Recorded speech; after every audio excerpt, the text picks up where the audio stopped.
Welcome everybody to PinstripeChronicles podcast. I am Tats. I'm here with Donald and Rob.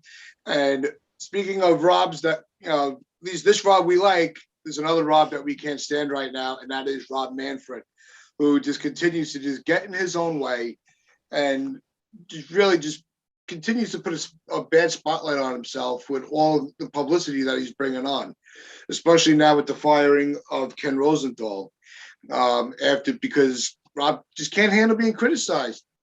And it just doesn't make any sense. Everybody's entitled to criticism. I don't care what level you're on, whether it's the president of the United States, the commissioner of baseball, the owner of your favorite team, the players, down to the fans, down to us. And you have to know that not everybody's always going to agree with you. Take the information that's being put out there from the reporters and try to better the game through that.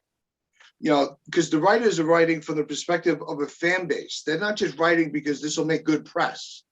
There's a meaning behind the words that are being printed out. And Manfred seems to have forgotten that, and a lot of people do.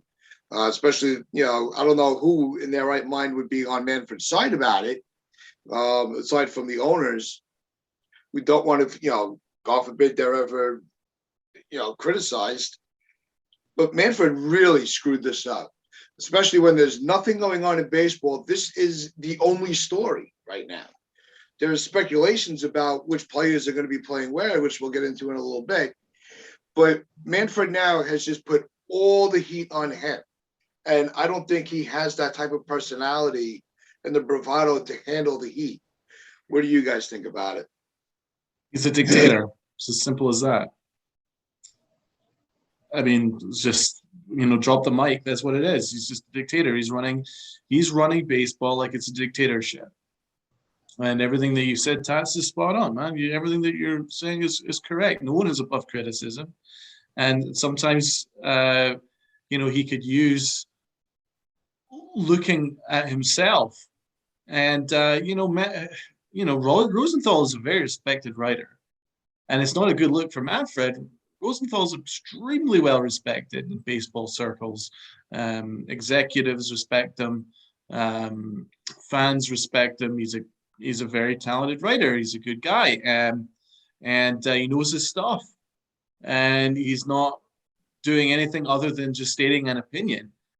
And the fact that that is worthy of being fired from the MLB Network is disgraceful. It's honestly, it's a shame. Rob?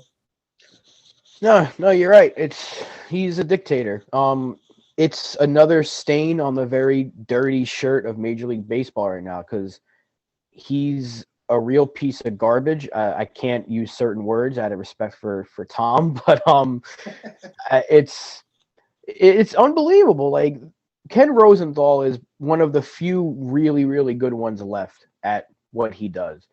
Yeah. And he's going to be just fine in terms of he's still going to be at the Athletic and Fox Sports, and I'm sure someone's going to pick him up knowing that he can work for another network or whatever. But the fact that Manfred went as far as to get him fired from the MLB Network because he criticized him, that's to say that nobody else at MLB Network has ever criticized Rob Manfred. And now everyone there has to basically be on pins and needles because if they say the slightest thing wrong about the commissioner, they could also lose their job. And there might be people there that aren't as fortunate as Ken Rosenthal that can say, I'll be fine even if I lose this job. That's scary. And to know that that's the guy that we have running this sport, considering that we're still in a lockout, which apparently there's no meetings scheduled in the foreseeable future right now. That's another issue. They can't agree on anything, still arguing like little school children. And now he's firing people because he had a criticism of me. He's a bully. That's what he is. He is a bully. He's a dictator. He's a piece of garbage. I cannot stand him. The fact that I said it before and I've said it off camera or off recording, whatever, that he makes Roger Goodell look like a good person. And Goodell stinks at his job. And Rob Manfred makes Goodell look like a really, really good commissioner. It's sad. That's what we have for our sport. You can take it back to how he handled the Astros situation, calling the trophy a piece of metal. That was really where this whole, I mean, he was bad before that, but from that point is really where everyone started to finally open their eyes and be like, this guy's a real piece of shit. And now he's just proving it further and further. Every single time a little bit of information about him comes out, it's not good. Nothing that ever comes out about Manfred is good. I'm sick of him. I really wish we can get rid of the guy, but we can't.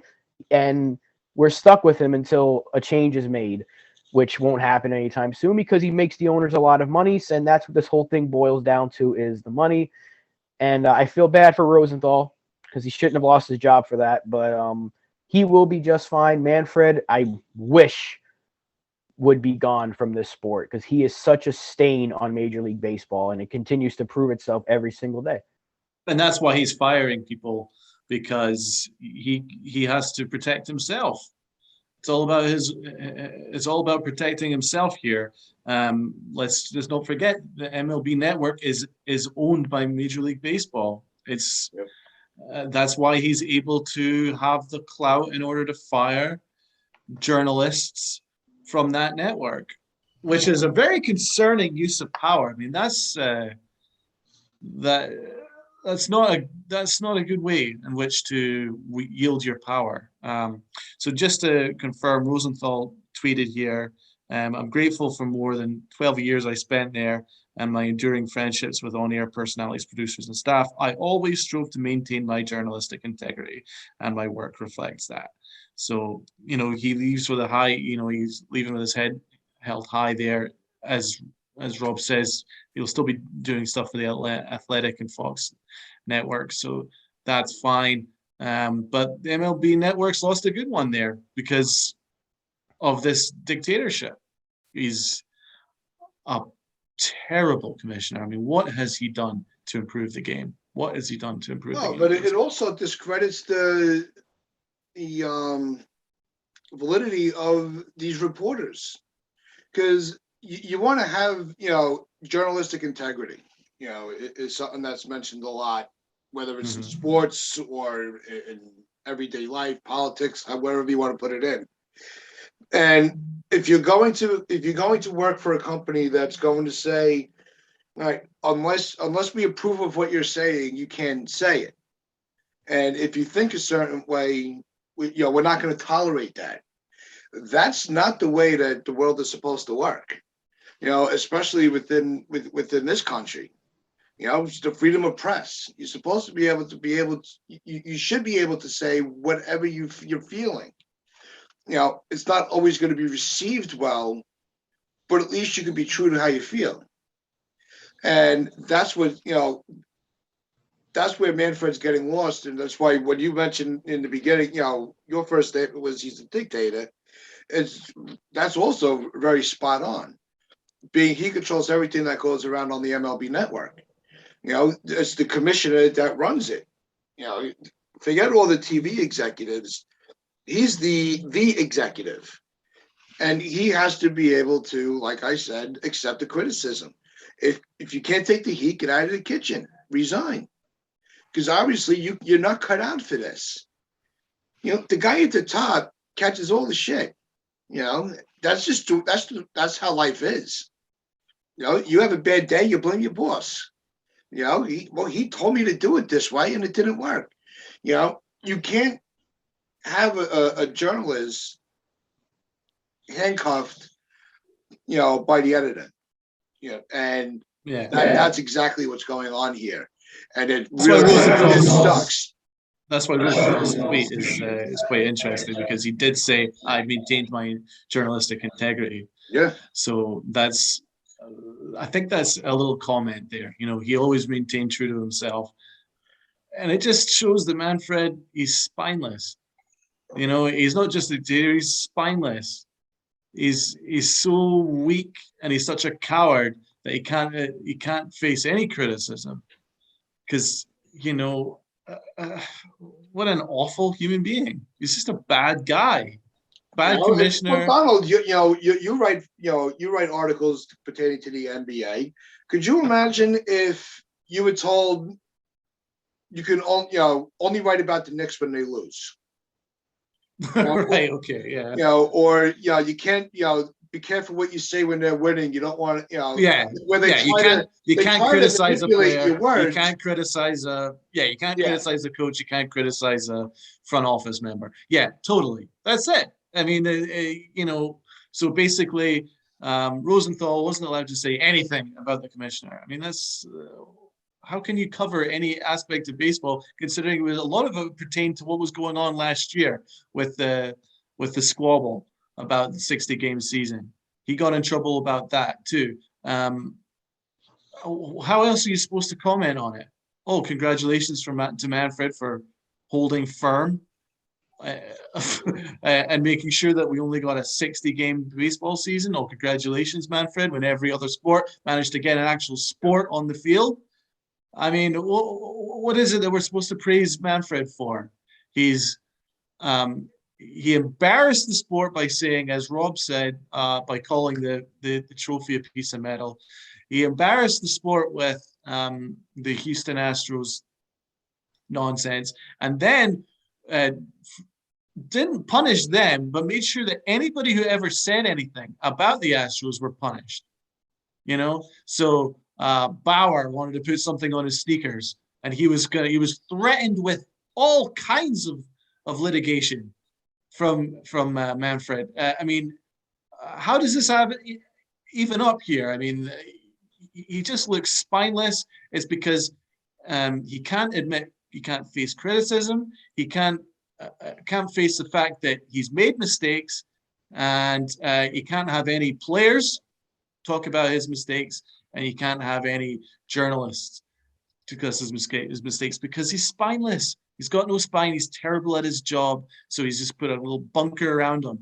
It's an embarrassing stain on this sport. Yeah, that's the perfect word for it. Embarrassment. That's what it is.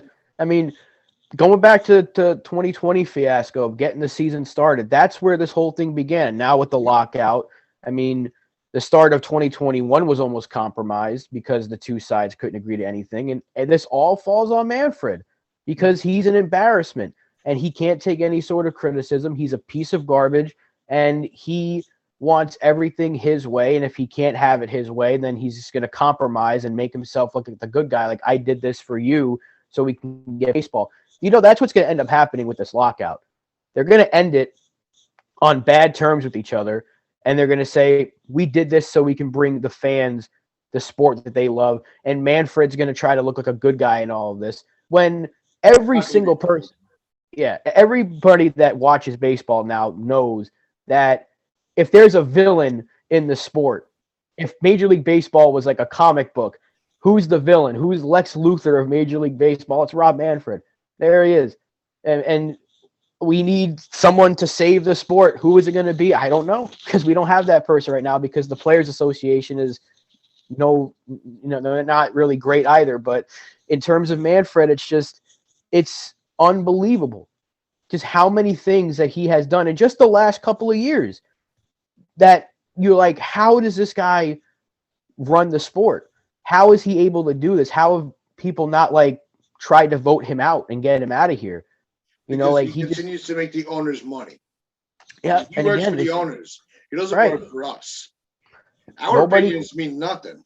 Right. And apparently no one can have an opinion on him or else you're going to get fired. So it's embarrassing. That's the perfect word for it. He's an embarrassment to the sport. The sport should be embarrassed. The owners should be embarrassed, but they're not going to be because, like you just said, they have money, and that's what they only care about. So as long as he's making them money, fire whoever the hell you want, Manfred. That's basically what they're saying, and it's embarrassing. Major League Baseball, and people say the sport's not dying. Well, it may not be dying in terms of revenue and viewership or whatever, but you can see the foundation. Yeah. The foundation viewership's going down. Yeah. And then the foundation's breaking, and people are going to tune out if they give us some half-assed CBA this year for like a 1-year thing just to get baseball. People are going to be like, you know what? I'll watch it for the sake of watching baseball, but it's like, if they don't care, why should I? That's what it's coming down to. Been watching baseball my whole life, and I'm just kind of like, do I even care anymore? I'm like, because these two sides are just children and all this, and the guy at the top is a real a-hole. So it sucks. Baseball's in a bad spot right now, and he's center of all of it. The other aspect of being in a tough spot, the segue into this is, the rumors going around with the Yankees, but with Chapman, do you really want to move him, all over the place to maybe figure it out? Is this the way that the Yankees really are they that unsure of what they're going to do that they're? I've got the quote for you, Tats. Yeah, I got the quote for you. This was actually presented by Buster Olney. He was on the Michael Kay show.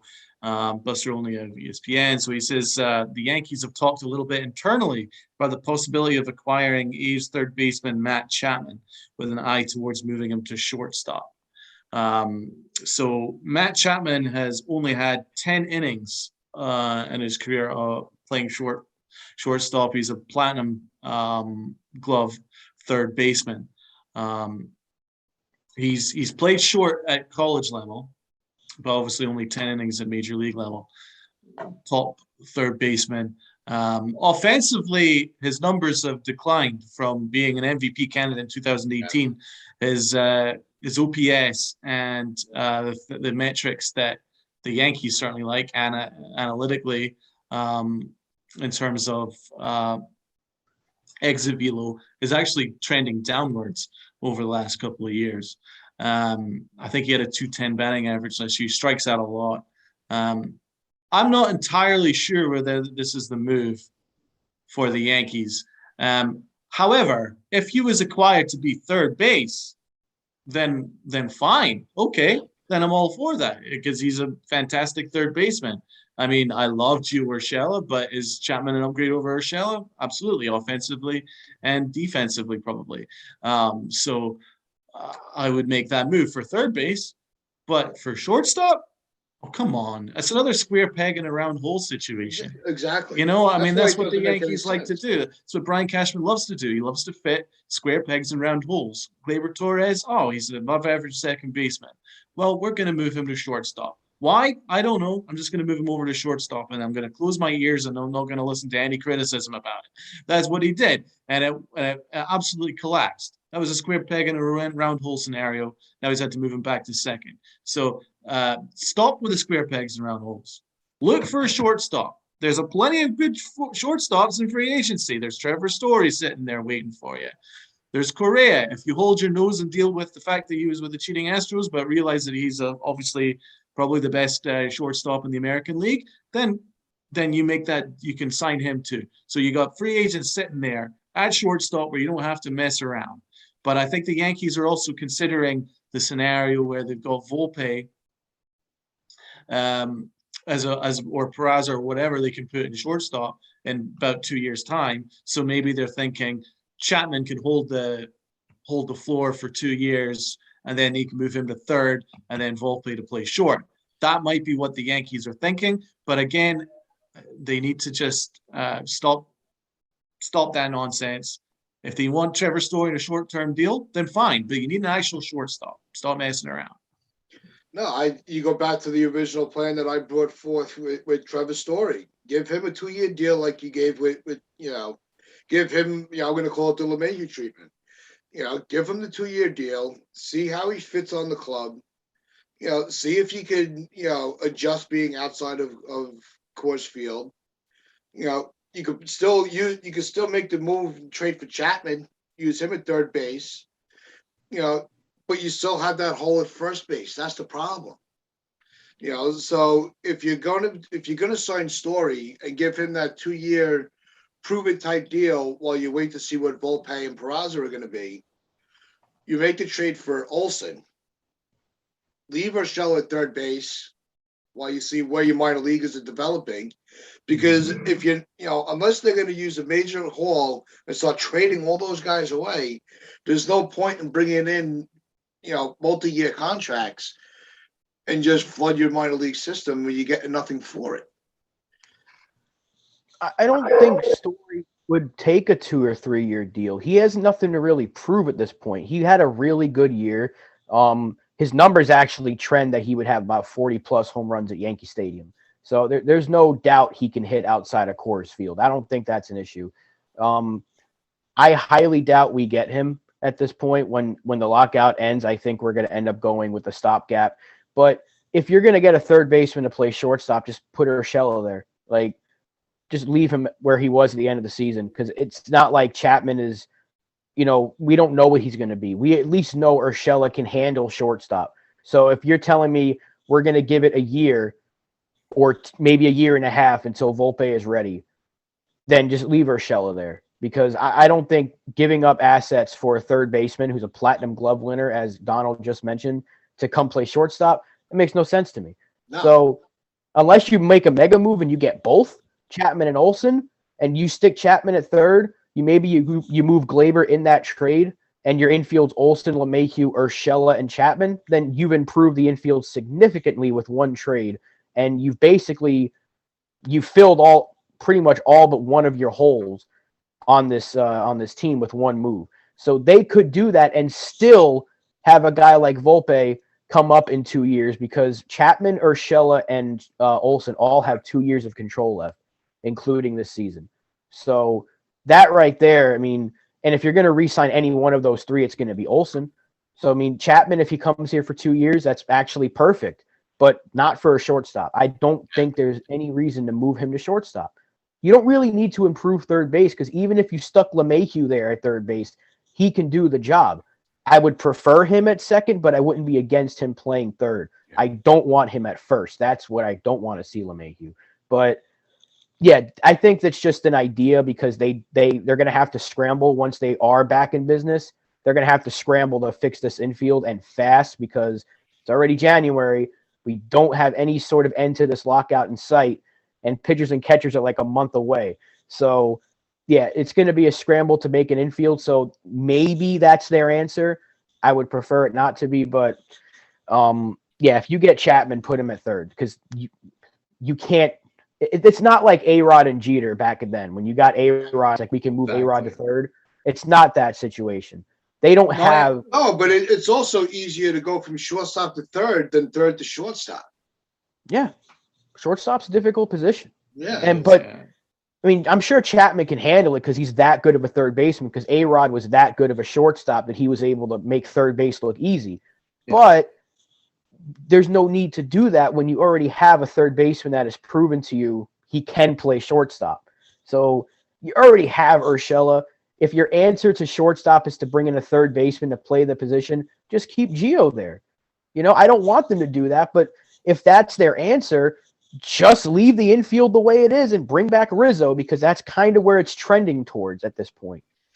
Yeah, it does. It does seem like they're just going to bring back the same band. I don't see them really making that drastic of change. It's fun to talk about. And interesting to look at players in different ways. Because who would have thought of, before this whole thing with the Yankees infield, who would have even thought about mentioning Chapman for the shortstop position? It wasn't even an option. And like you said, there are still other shortstops on the market that they can use. And I use the term, a prove-it deal with Story, not so much that he has anything to prove, but you have 2 years to figure out if he can handle playing shortstop in New York while you're waiting for other guys to develop. So at least you have something to fall back on. So if he's able to get like LeMahieu, where, all right, you were here for a couple of years, you proved yourself, you're a great player, we're going to keep you out for, we're going to give you another contract. Well, maybe they could do something where they offer him a 4-year deal but an opt-out after 2. Something like that, where something that's maybe amenable for both sides. I think you can work that in the contract language. I think you can do something within the contract that will allow the Yankees an out to go and use Volpe at short if so required. A lot of guys are taking short-term deals on higher salary. We could offer a massive salary over 2 or 3 years, and maybe he'd be more amenable to a short-term massive salary, or as opposed to a long-term shorter salary. which is how we managed to get LeMahieu. Obviously, we offered him 6 years, but on a slightly lower average salary per year. So maybe they could work the opposite with Story. I'm not sure. I think that's a better way of going than fitting square pegs in round holes. I mean, Urshela, yeah, he could play shortstop. Again, he's a better third baseman, though.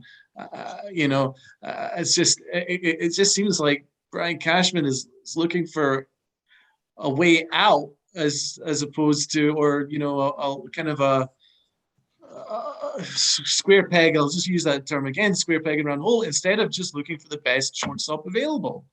So that's where we're at the moment. But again, that's because the Yankees did nothing when they had all that time up to the lockout to make a move, but they didn't do it. They sat on their hands because they're budget conscious right now, and so a lot of baseball will be scrambling, and the Yankees are going to be scrambling instead of planning. Had they maybe made a deal prior to the lockout, they could have had more of a settled plan as to how they would attack the end of the lockout. But instead, it's going to be helter skelter, and that's not really how you want to build a team that needs rebuilt in several areas. Now, I'm sure that Brian Cashman will just try and sell us that Gary Sanchez and Aaron Hicks will be improved going into next year and everything's going to be fine, but that's not really the case. They have significant work ahead of them. And I'm a little disappointed with how they've handled the pre-lockout. But I don't know whether that's Hal Steinbrenner or whether that's Brian Cashman. We don't really know, but we definitely need a shortstop. And I think it needs to be an actual natural shortstop, not a third baseman playing shortstop. Yeah. The thing is, the Yankees make most of their moves in December. Like all of their big moves in recent years, like even when we got CC and Burnett and Teixeira, that all happened in December. So the lockout happening when it did, that put the Yankees in a bind more so than a lot of other teams, because even our LeMahieu signing, December. Yeah. The Garrett Cole move was December. So they were all considered Christmas gifts. Yeah, they wait. That's one thing about Brian Cashman that we've all established, is that he reads the market. And the only reason why players were signing the way they were is because of the lockout. So we never have this in a normal offseason. So I will give the Yankees cut them a little bit of slack for not making any moves, but they knew it was coming. So at the same time, you knew this was coming, so you should have done something. Well, that was the time to step out of your comfort zone and get a little aggressive, reestablish yourself as being aggressive by putting in, bringing in some top talent. They decided to sit and wait. Well, what would have happened if they sat and wait and Correa's off the market? Like all the most of the top tier shortstops are now already signed because you wanted to sit and wait to try to see if you can, squeeze a deal. Now the Yankees will use the excuse that the Red Sox and the Dodgers with a similar payroll structure, maybe the Dodgers a higher payroll structure, didn't make any moves either. But they didn't have to do the amount of stuff that the Yankees have to do. Let's be quite honest. The Yankees have to rebuild in several areas. So hence why they probably should have re-strategized. Well, I think a lot of this has to do with the Dodgers get a pass because they've been in the World Series more recently than the Yankees do. So the Dodger fans, they had in 2020 they had their title. So then, not that they're like, all right, we have ours, we can sit back. The fans aren't putting the pressure on the Dodgers like we are on the Yankees. The Dodgers can go into the season tomorrow if it started and say they're World Series favorites. That's the roster that they've built. The Yankees can't say that. They can say they have a playoff caliber roster, but we should be saying what the Dodgers are saying, because that's what the Yankees have the financial ability to do every year, is say every year we should be a favorite. Now, some people might think they are, but we know they're not. Trevor Story, to me, is actually a perfect player for us, because I would be fine giving him 4 or 5 years, because you could move him to third base and still be able to have Volpe be ready. He can make that switch. Maybe it's him and Correa that I feel like could make the switch to third and be okay. Everyone was talking about doing it with Seager, but he wasn't that good of a shortstop defensively. Simeon made sense because he can play everywhere. but I'd be fine giving Story 4 years, maybe with an option for a fifth. And then when Volpe is ready in a year and a half, 2 years, you're not going to have Urshela anymore. Then you can move Story over there, or even put him in center field like they've discussed before. He's got the athleticism to do so. He's very athletic. People don't realize that about him. He's a very good player. He just had a slow start last year, and everyone was kind of like, well, that's going to hurt him in free agency. But it shouldn't. He's going to get a big contract. He's going to get big money, and I think the Yankees would be smart to bring him in because he's not going to hinder your younger guys the way Correa would. I would bring Correa in here in a heartbeat as well, but if you're giving Correa like potentially 10 years, then you've got no place for Volpe. Yeah, just kiss Volpe goodbye. He's done. Unless you move him to shortstop, or I'm sorry, to third or second, but I don't think they want to do that. They want one of those guys to be a shortstop. They've already established this. So Story, to me, is a lot easier to move positions than Correa would be because Correa is just so good at shortstop, and so is Story. But I just feel like Correa locks you at the position where Story, you can maneuver him. And plus, he's a little bit older to where you can give him a shorter term deal and be like, all right, we can try him out at third for a couple of years. And if you have that opt out, whether it's a mutual thing after 3 years, then you really don't hurt yourself. Story is actually the perfect player at this point in the offseason when we do get back to business to sign. I don't know if they'll do it, but I would be ecstatic if they did, because if it then makes sense, they're not going to do it. That's just because you can bring in Story this offseason and bring back Rizzo, and your infield is great. If and you could probably move Torres in a separate trade just to get some prospects, or maybe try to get a center fielder to compete with Hicks, or at least push Hicks to the bench. There are options there, and that's what I've been saying, that the Yankees have plenty of options. They've waited too long to use them, though, and they're probably not going to be able to when we do get back to baseball, because time is going to be very limited. So yeah, I wish we can get this lockout over with, but that's the sad reality, and that goes back to our earlier topic with our lovely commissioner and players association. Yeah, I mean, you have 40 days until, just about 40 days until pitchers and catchers are supposed to report. And we don't even know if that's even going to be, if that's even going to happen. Because, like we said, they're not even talking, as far as the public knows. Who knows what goes on behind closed doors? But, we don't know what's going on with the season yet. So it's hard to anticipate and speculate for pitchers and catches. And, it just makes you wonder what is going on with this sport. Are they going to be able to get out of their own way? Are they going to be able to start the season on time? And when the season does resume, what are the Yankees supposed to be? We don't know. All we could do is we could sit here, we could speculate of who fits where, who should go where, and that's all we're left with. And it's fun, but it's not fun, because we want to be able to say, we got so-and-so coming in. Now we can start making, we can have fun with lineups and, stuff like that. Who's getting moved to the bench and who's going into the bullpen, who's going to be the starting pitcher. So it just really leaves so much in the air, and we have 40 days to figure out, they have 40 days to figure it out. Well, that's why I disagree with our strategy, because as you say, it's unknown. We don't know when we're going to restart. We don't know a lot of things. We don't know how the CB is going to look. We don't know about arbitration. We don't know how any of these kind of things are going to work. The only thing we did know was that there was a deadline as to when the lockout was. That was the only thing we knew.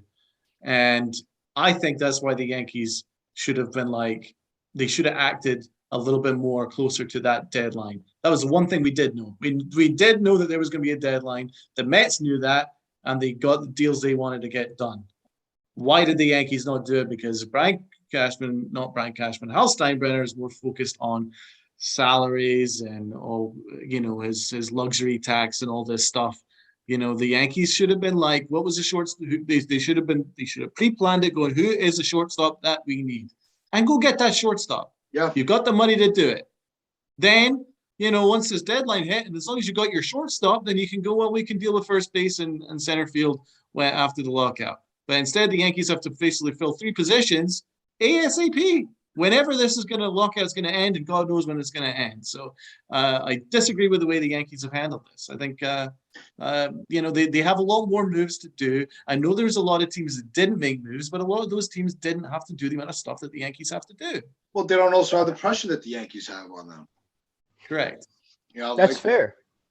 Yeah, that's very fair, because in that same article, or that only quote, I think he also said that Hal and Cashman, they're waiting to see what the CBA is going to look like before they start making any moves. So this was their plan from the beginning.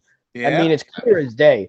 They weren't going to do anything until they knew what the new language in the CBA was going to be, which is dumb because, again, they're operating like they don't have the ability to say, I don't care what the CBA looks like. We're going to be able to afford him if we want this player. So if it was Story, if it was Correa, they can afford him no matter what. I don't care what the arbitration number for Aaron Judge is going to be. We can afford it, but they're operating like they can't, and that's where the issue is. That's where my issue is. I don't have an issue with them waiting for not signing free agents in November, because they don't usually do that. But it's the fact that they knew this deadline was coming, they knew the lockout was coming, and they said, we want to wait and see what the language is. You don't have to. Okay, yeah. Teams like the Rays have to, because they need to save every penny they can, because they don't have the pockets that Hal Steinbrenner does. Hal Steinbrenner and the New York Yankees can get any player they want. Yeah, the Rays, they depend really on the arbitration system. Whatever changes are made to the arbitration system in this new in the new agreement is going to significantly affect the lower market teams like the Rays, maybe the Cubs and their rebuild. It might affect what kind of players they hold on to, so on and so forth. So it's going to be the Yankees are really shooting themselves in the foot with the waiting. And that's what the frustrating part is. They're not, like usually we get a lot of players for Christmas, and for the new year. This was a different type of year, and the Yankees just completely missed the mark. And as Rob said, yeah. The Yankees are acting like they don't have the money to afford whoever the heck they want to sign. No, but I also think it's because they don't have a plan.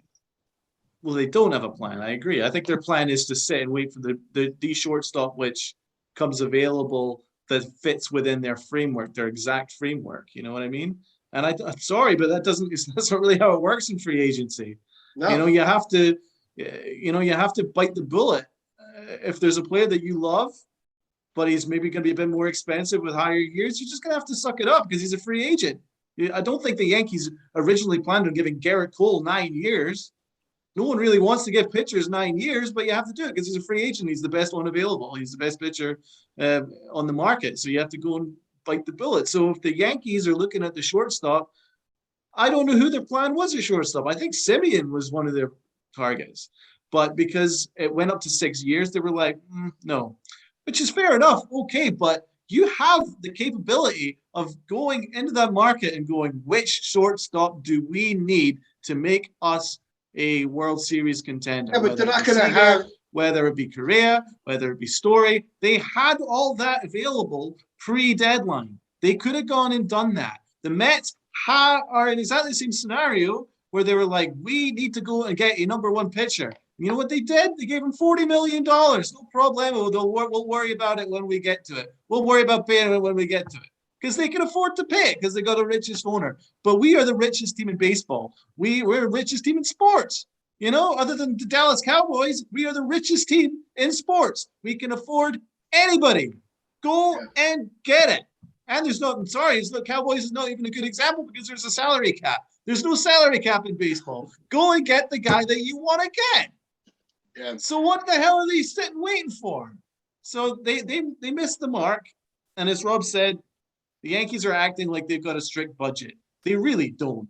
It's a self-imposed budget by Hal Steinbrenner. Yeah, exactly. All right, that's going to wrap things up for us today. Just remember, like, share, comment, and subscribe. Check out our social medias in the description. Check us out also on sportname.com/player on SportsWire Radio. Just remember, wear your pinstripes with pride and play hard. Happy New Year, people. Happy New Year.